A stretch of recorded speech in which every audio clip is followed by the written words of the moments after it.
Ang gagawin natin, no? Wala naman tayong mantika at di natin makakain yung tuyo natin.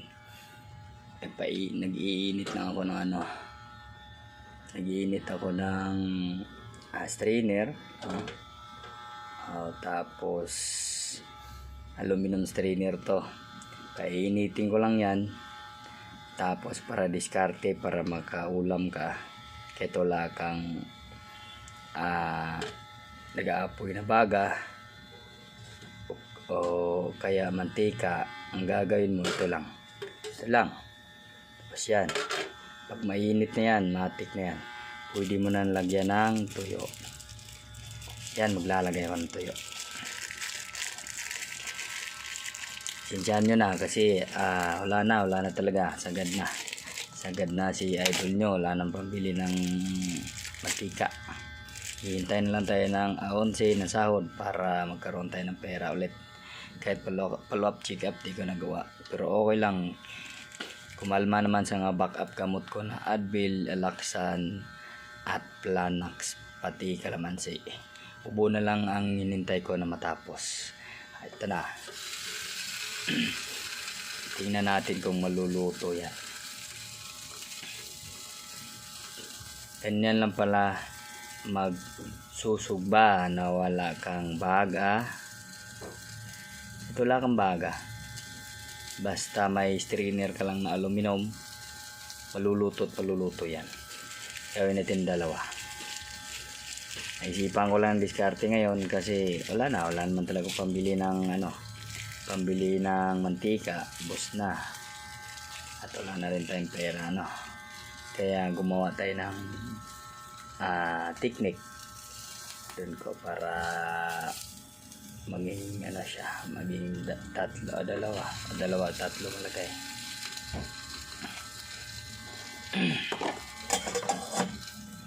Yan, mamaya luto yan.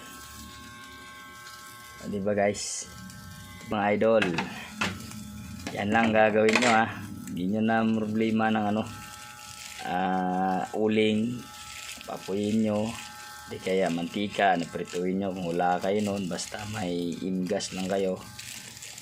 Ayun, pwede nyo nang gawin ganun. Malupitang diskarte na lang to, bahala na si Batman, luluto din yan.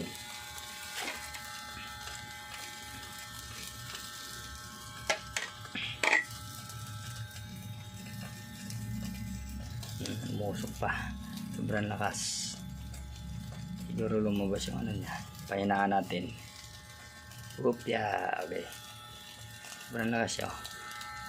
Pabalik rin natin yung isa, mga idol, na yung pinakauna, kung okay na ba siya.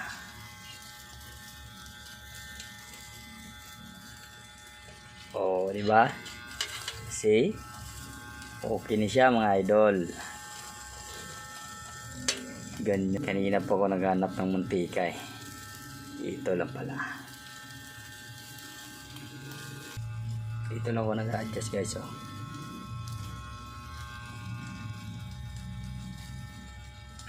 Palakasan ng konti para mas mabilis maluto. Diba? Gutom na ako alas 10 na mag-alas 11 na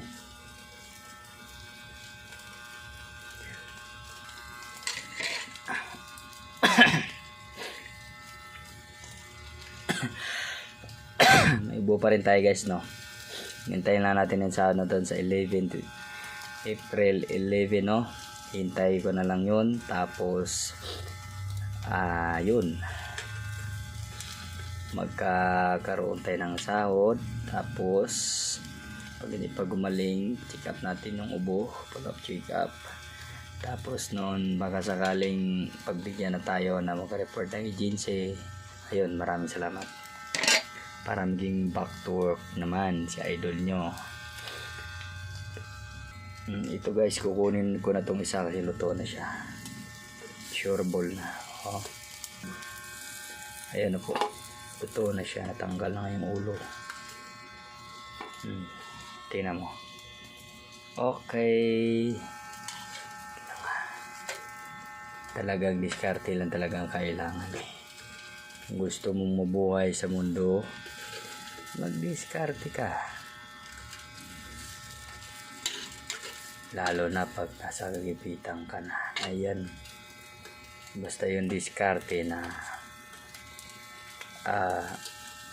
matinong diskarte.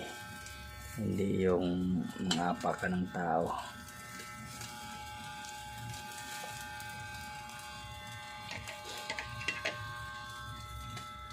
Guys, ang pinakahuli. Yan, luto na. Op, okay. Okay na siya. Charan!